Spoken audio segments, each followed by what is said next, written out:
Olá!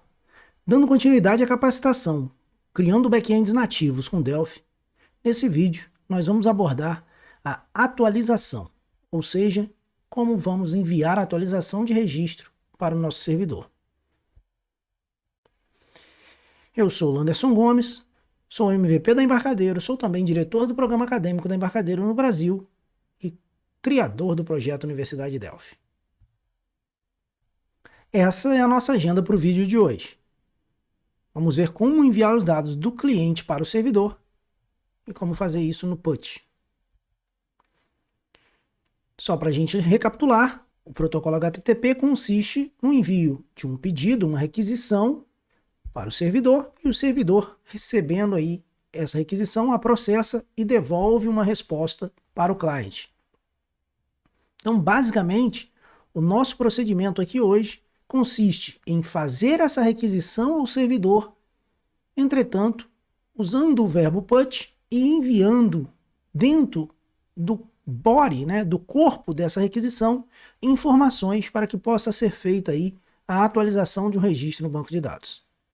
Basicamente, temos que lembrar também o seguinte: o put, ele só pode ser aplicado a um elemento. Não faz sentido você fazer o put a um conjunto de dados, uma coleção.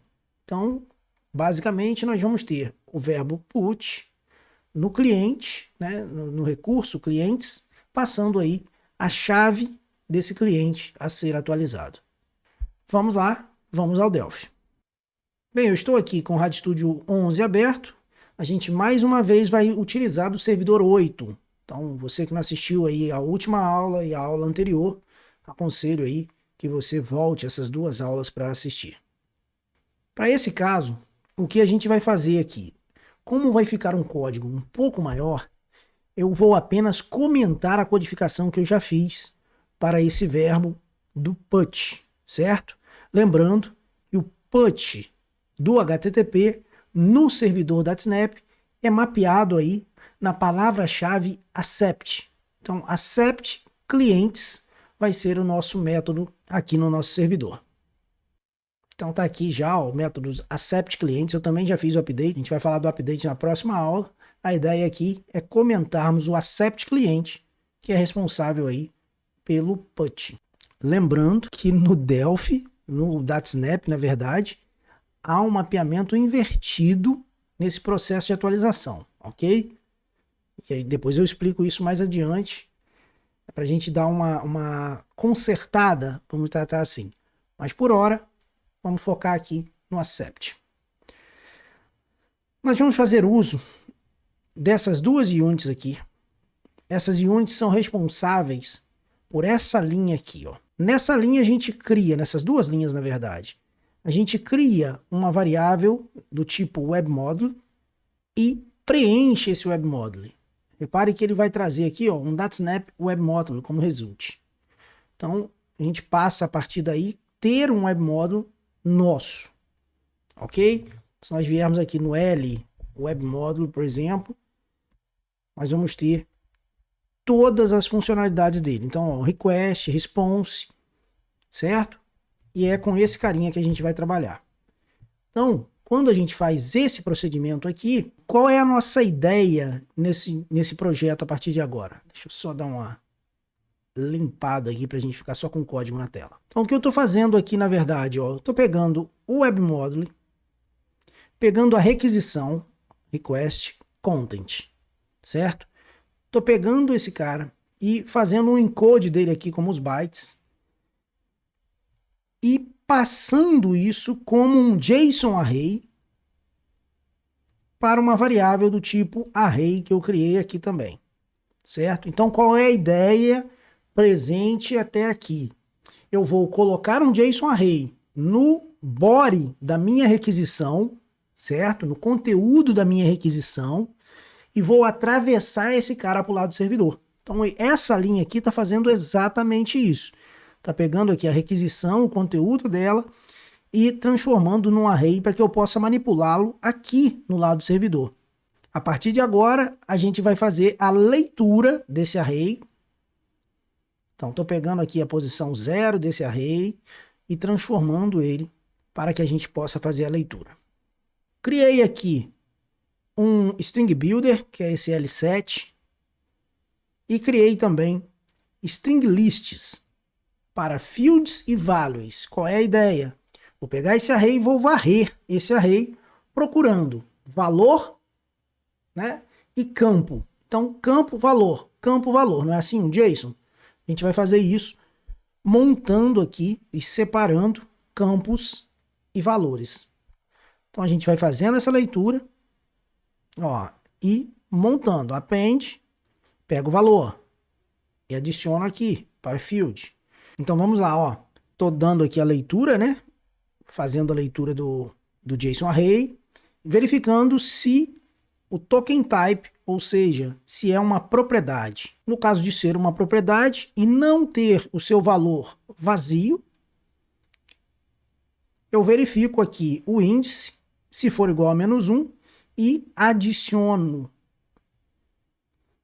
esse valor ao field, né? Então peguei aqui e adicionei o valor dessa propriedade, né, o nome, ao field. Então a partir daí eu tenho o nome da propriedade como sendo aí o field, né, que vai ser adicionado no meu campo. Prossigo com a leitura. Verifico se o token type é do tipo string ou do tipo data. Se for do tipo data ou do tipo string e for nulo, verifico se agora o token type é do tipo string ou do tipo data. Sendo, verifico agora se ele é diferente de nulo. Se for diferente de nulo, o que eu vou fazer? Vou adicionar esse valor. No caso aqui, eu estou até adicionando quando é nulo também, mas aqui eu abri esse espaço para que você possa fazer esse tratamento. Para nulos, para datas aí a serem tratados, o posicionamento dos dia, mês e ano. Então, existe aqui uma série de possibilidades que você precisa tratar. Para valores, por exemplo, o JSON trabalha com ponto, com vírgula, então você precisa tratar tudo isso, tá ok? Feito isso, eu adicionei então campos e valores. Ó. A partir de agora, o que eu vou fazer?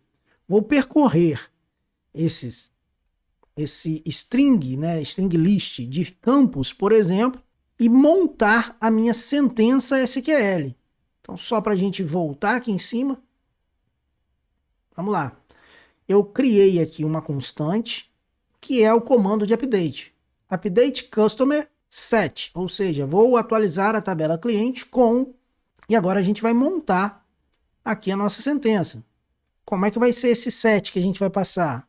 O set vai ser campo igual valor, vírgula, campo igual valor, e a gente vai fazer isso N vezes. Quando for a última, né? Então essa verificação aqui é somente isso, né? Enquanto for diferente, faz isso. Se for a última, o que vai acontecer? Não vai precisar do vírgula.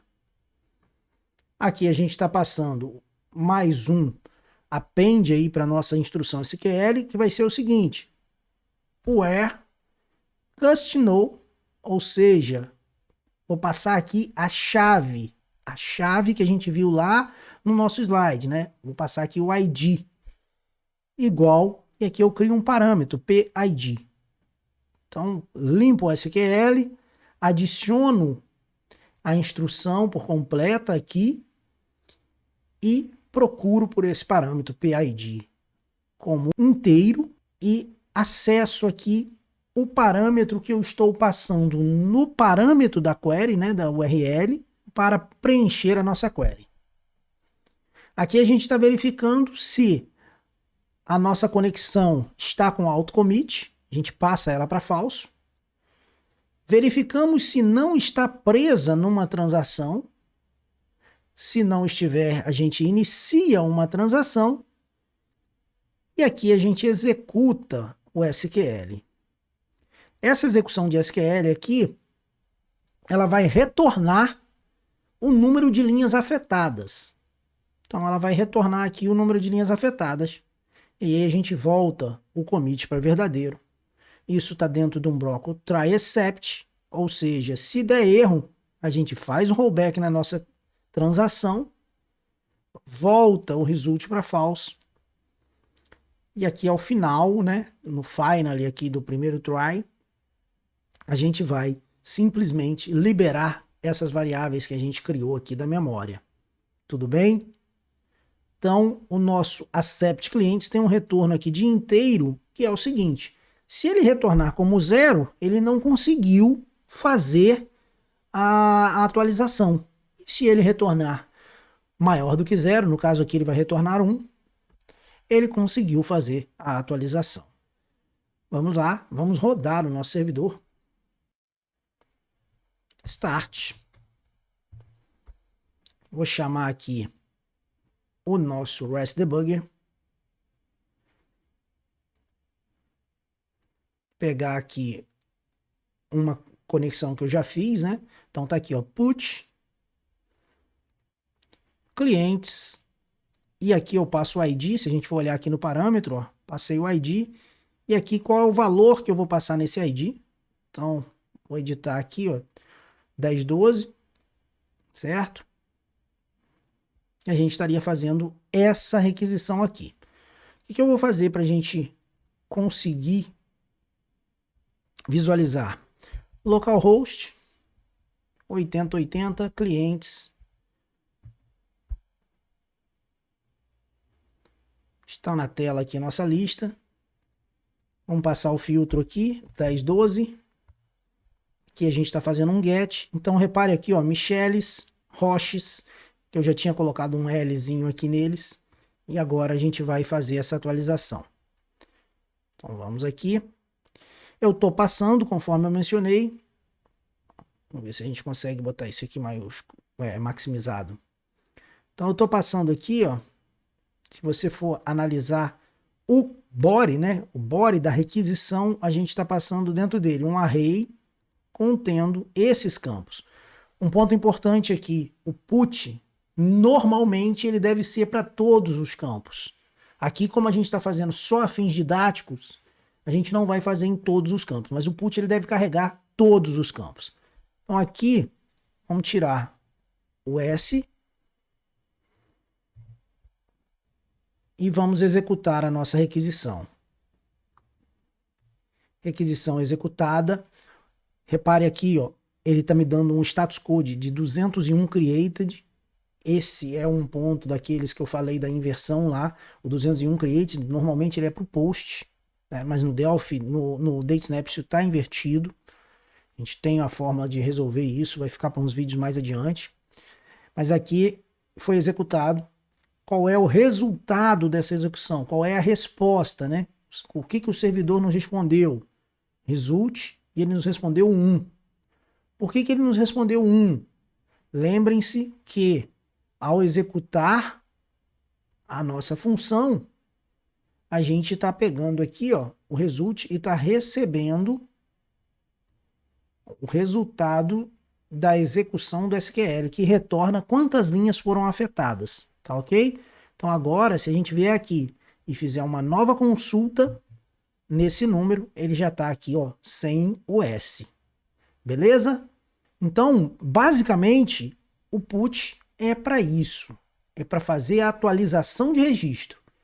A ideia aqui não é que a gente codifique. Eu estou mandando aqui, vou largar esse código disponível em algum lugar, mas a ideia é que você entenda o que foi feito. Tá ok? Então é isso. Espero que você tenha entendido esse recurso do put. E agora a gente vai para um próximo vídeo, muito em breve, trazendo o recurso do post. Até já, até o próximo vídeo.